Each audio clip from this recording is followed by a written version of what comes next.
El Filibusterismo. Tumatakbo ang nobelang ito sa isang paghihimagsik. Pinapakita dito kung saan aabot ang kakayahan ng isang tao upang makapaghiganti sa mga taong pilit na inaagawan ng kalayaan na dapat natamasa ng bawat isa. Sa liliko-likong daan ng Ilog Pasig ay mayroong pabortabo na naglalakbay. Papunta ito sa lungsod ng Laguna. Ilan sa mga sakay ng pabortabo ay si Simon, Isagani, ilang mga pari at naroon din si Benzaib, isang walang pagod na manunulat na mukhang prayle.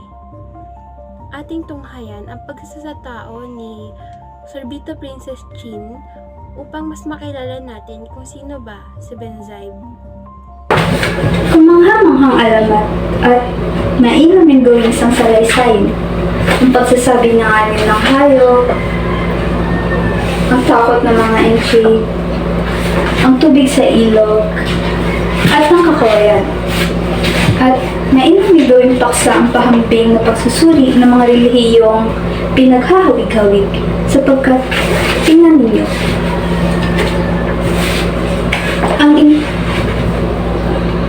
Tawagan ba naman ng inchik na hindi pinyag? Sa gitna ng kasakunahan, ang santong kanyang hindi sinasamba at marahil kilala lamang sa dinig. Ito hindi sakop ng kasawikaang marahil mabuti nang masamang kilala mo na kaysa mabuting kilalanin mo pa. Kung ako'y inchik na malalagay sa gayong kalagayan, ang una ko munang tatawagan ay mga santong hindi kilala sa kalendaryo kaysa kay Confucian at Buddha. Sakay rin ng pabortabong iyon si Basilio na inampon ni Tandang Selo. Maalaala natin marahil ang isang matandang lalaki na mangangahoy na naninirahan sa gubat. Kahit pumuti na ang kanyang buhok, ay mabuti pa rin ang kanyang katawan. Ngunit tumigil na siya bilang mangangahoy sa kadahilan ng bumuti ang kanyang kalagayan. Si Tandang Selo ay ama ni Kabesang Tales at ninuno ni Huli at ni Tano. Maraming trahedya ang dumating sa kanilang pamilya, kaya lagi niyang pinaalalahanan ang kanyang anak na si Kabesang Tales na laging magtiis. Ating tunghayan ng ilan sa mga laging sinasabi ni Tandang Selo kay Kabesang Tales sa pamamagitan ng pagsasatao ni Erwin Ray V. Rodel. Tiisin mo na, malaki pa ang mga gastos mo sa pakipag-usapin. Isang taon kaysa magbayad ng makasampu ng hinihiling na mga paring puti.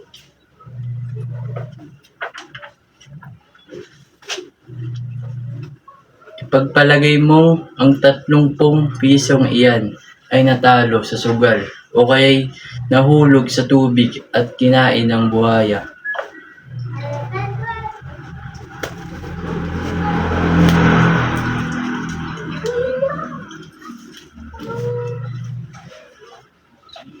Ako si Tandang Selo, ang tagapagtanggol ng kaharian, ng karunungan at karanasan sa aming baryo.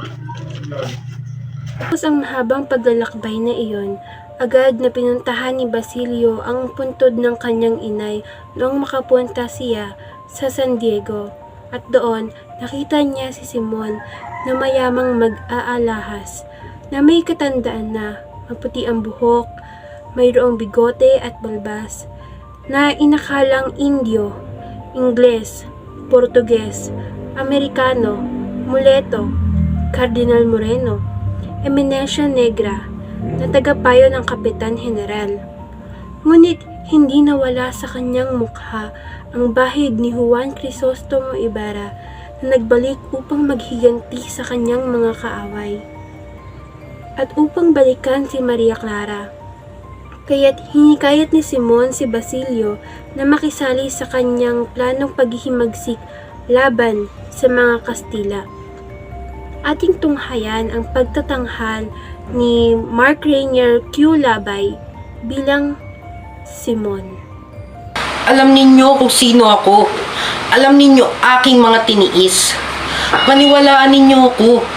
Hindi kayo kabilang ng karamihan na ang tingin sa mag-aalahas na Simon ay isang manloloko na nag-uudyok sa mga may kapangyarihan sa gawang pamamaslang upang ang mga naapi bumili sa kanya ng alahas. Ako ay isang hukom na gustong magparusa sa isang sistema na ang gagawing kasangkapan ay ang sarili niyang kasamaan. Kailangan kong ako'y inyong tulungan.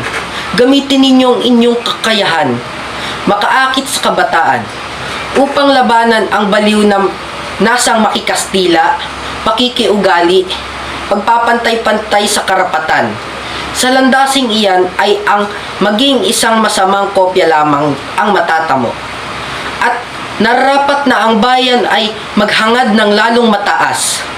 Isang kabaliwan ang akitin ang mga pag-iisip ng mga namamahala. Matapos ang pag-uusap na iyon, patuloy na nag-aral si Basilio kasama si Isagani. At sa kanilang universidad, naging kamag-aral nila si Tadeo.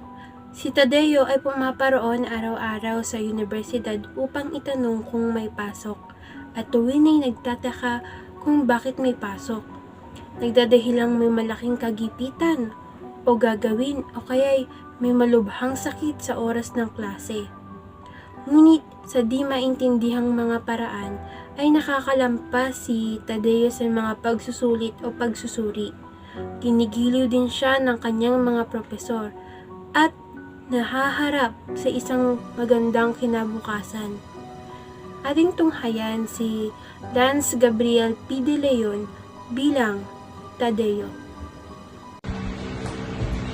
Mikachis, kay gandang dalaga, sabihin ninyo siguro na ako'y malubha. Sa bahay ng mga mag-aaral, kumakalat ang balita tungkol sa planong Akademya ng Wikang Kastila. Ngunit tutol dito si Don Custodio at isa sa mga paraan na naisip ni Padre Irene upang pumayag ang Don ay kausapin si Ginoong Pasta, isang manananggol na pinangangayupaan ng Don. Si Ginoong Pasta ay isang abogado, isa sa may tanging katalinuhan sa Maynila, na pinagtatanungan ng mga prayle kung may malaking kagipitan. Isa siyang Pilipino na nakasama ni Padre Florentino sa pag-aaral. Ating mas kilalanin pa si Ginoong Pasta sa pagtatanghal ni Jerilyn Pedraja Semeniano at Cyrus Antolo bilang Ginoong Pasta. O Tris, gawin nila ang ginawa ninyo at sunugin din ang kanilang kilay sa pag-aaral at mapanap din sila gaya ko sa pagsasaulo ng buo-buong salaysay.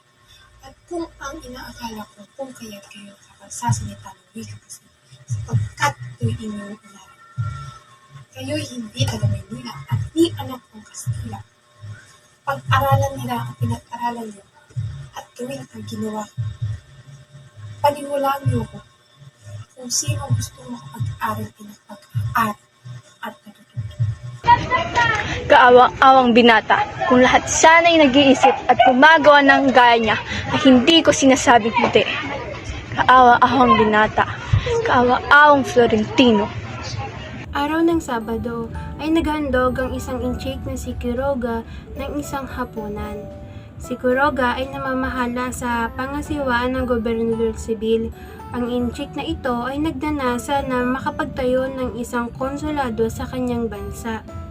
Ang kanyang tindahan ay siyang kinukunan ng lahat ng kailangan ng mga kura, kumbento, at mayroon din siyang matatapat na mga alagad, masunurin at masisipag. Iginagalang ng malubha ng inchik na ito na si Quiroga ang mag-aalaha na si Senyor Simon. Hindi lamang dahil kilala niya itong mayaman, kundi dahil sa mga bulong-bulungan na umanay kaututang dila ng Kapitan General. Nababalitaan din ni Quiroga na inaayunan ni Sr. Simon ang mga hangarin ng Inchik. Ating tunghayan si Raquelbert Perez sa kanyang pagsasatao bilang si Quiroga. Naku, inom ka na naman, Sinyo Simon. Akin maksa, akin lugi. Wala na ako pira, Sinyo Simon. Mga tingente, opisyal utang sa akin. Di bali akin pira. Matapos ang pagtitipon sa lugar ng Inchik na si Quiroga, nalaman ng mga pari ang tahasang pagtuligsa o paghihimagsik ng mga mag-aaral. Kaya't dinakip ang mga mag-aaral kasama na si Basilio. Kaya't labis ang pagdaramdam ng kasintahan nitong si Huli na anak ni Cabezang Tales na talagang mapagmahal sa pamilya, gayon din kay Basilio. Kaya hinimok ni Hermana Bali si Huli na lapitan si Padre Camora upang humingi ng tulong sa pagpapalaya kay Basilio. Ating tignan ang kanilang pag-uusap sa pamamagitan ng pagsasatao ni Janice C. General bilang Huli. Ano ho? Kaawa-awang Basilio. Ano akong magagawa sa kanyang pinahinatan ngayon? Saka pa namatay si Kapitan Tiago. Ngunit, isang paraan lamang ang alam ko, kundi ang humingi ng tulong kay Padre Camora. Ngunit natatakot po ako. Hindi kaya ng aking gabi. Ang kapalit na hinihingi niya. Tara na ho. Nakakalungkot, hinalay ni Padre Camora si Huli dahilan kung bakit tumalon sa mataas na gusali mula sa bintana ang dalaga at namatay. Sunod-sunod na nakalaya ang mga mag-aaral, ngunit hindi pa rin nakakalaya si Basilio. Kaya't siya ay pinagtanggol ng mataas na kawani. Kitang-kita ang pagmamalasakit sa mga Pilipino ng mataas na kawani. Kahit na maging katunggali pa siya ng Kapitan General, mapalaya lamang si Basilio. Tignan natin, o mas kilalanin pa natin ang mataas na kawaning ito bilang pagsasatao ni John Harry M. Malianao.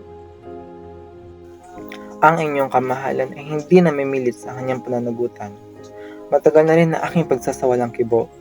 Ayaw kong mahiwalay ang Pilipinas, ang 8 milyong mamamayang musunurin at matiis na namumuhay sa walang pag-asa at kabiguan. Ayaw ko ring dungisan ng aking mga kamay sa pamamagitan ng di makataong pagsasamantala sa kanila.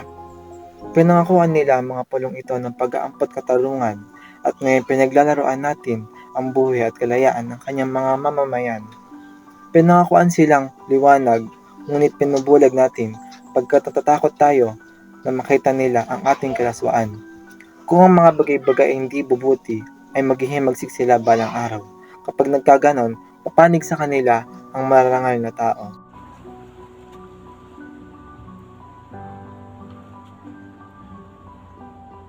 Sa kabilang dako, patuloy pa rin si Simon sa kanyang mga plano. Ngunit hindi ito nagtagumpay. Hindi natuloy ang plano ni Simon, kaya tumakas ito at nagtungo sa bahay ni Padre Florentino na tiyo ni Isagani. Ang paring ito ay bibihirang magsalita, hindi humihit-hit ni hindi umaanyong mapagmataas, hindi nahihiyang makihalubilo sa ibang tao, at tumutugong malumanay at maayos sa kanyang mga pagpupugay na tila ikinararangal niya. Nakilala ni Simon ang paring ito bilang isang marangal, mabait na paring Pilipino.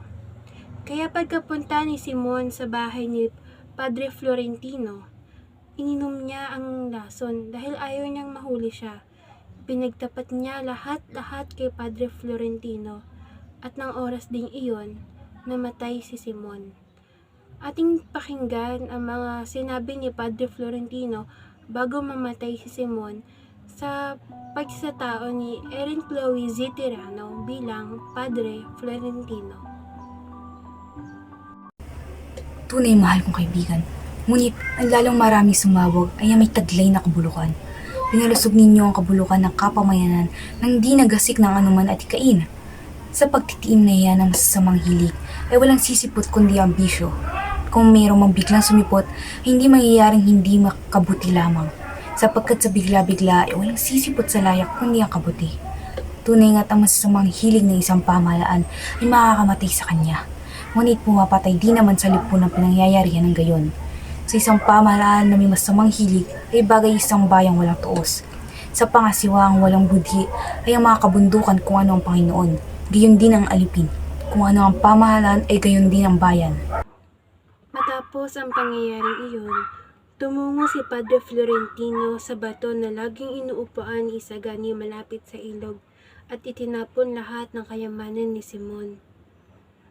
At doon nagtatapos ang nobela ng El Filibusterismo.